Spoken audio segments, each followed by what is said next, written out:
Hey, don't sweat the small stuff, boys and girls. Tonight, Democrats' hearts are going thump, thump, thump, thump, thump because of some new polls that suggest a dead heat. A CBS News New York Times national poll has Hillary Clinton essentially tied with Donald Trump. She's up 46 to 44%, which is, of course, within the margin of error. And yesterday, a Monmouth University poll had Trump beating Clinton 44 to 42% in Nevada. That's right, Nevada, a state where President Obama won by 6 points in 2012.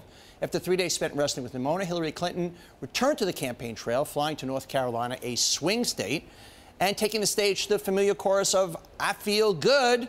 Hillary, we knew that you would. Afterwards, Clinton took some questions from the press, including one by NBC's Andrea Mitchell, who asked when exactly Clinton informed her running mate, Tim Kaine, about her pneumonia diagnosis. I communicated with Tim. I talked to him again last night. He has been a great partner, and he's going to be a great vice president.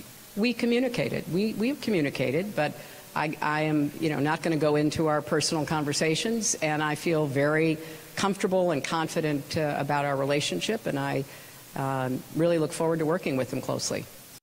Okay, Johnny, Hillary's first day back. Has she put this health issue finally behind her? And more importantly, where does she go from here?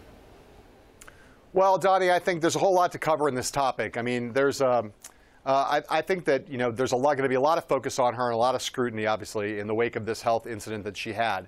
But if she continues to look as she looked today in North Carolina, if she looks strong, if she looks stable, if she doesn't have anything else, any other incidents that take place that relate to her health, I think this thing is now in the rearview mirror for her. But man, she is looking at not a whole new race. I mean, some people would say this race was always going to be close, and certainly that's the talking point out of the Clinton campaign. But she's got a very different environment right now that she's dealing with. A month ago, you had Democrats rubbing their hands together and thinking you could have a landslide coming. Now Democrats broadly are freaking out about how close this race is. Absolutely, John. The health is not her physical health. The health is obviously about her campaign.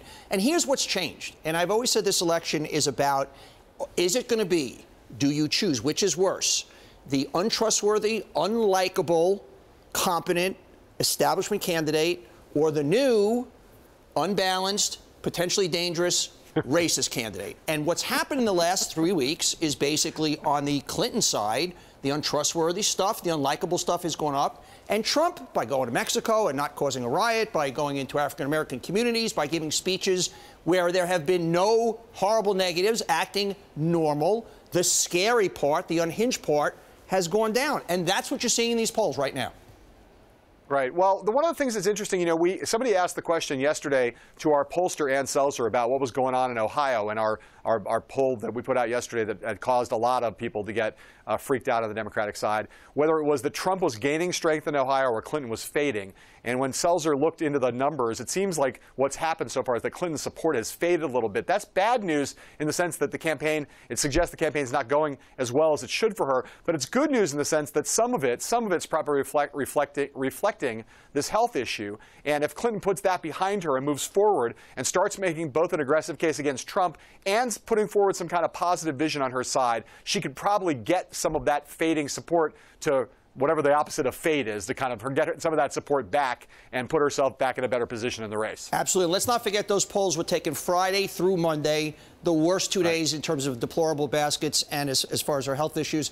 The other scary thing for her, though, as far as some of those numbers, is the enthusiasm numbers are leaning very, very heavily towards Trump. And as you know better than anybody, it's where is the pulse? Where is the excitement? Where is the enthusiasm?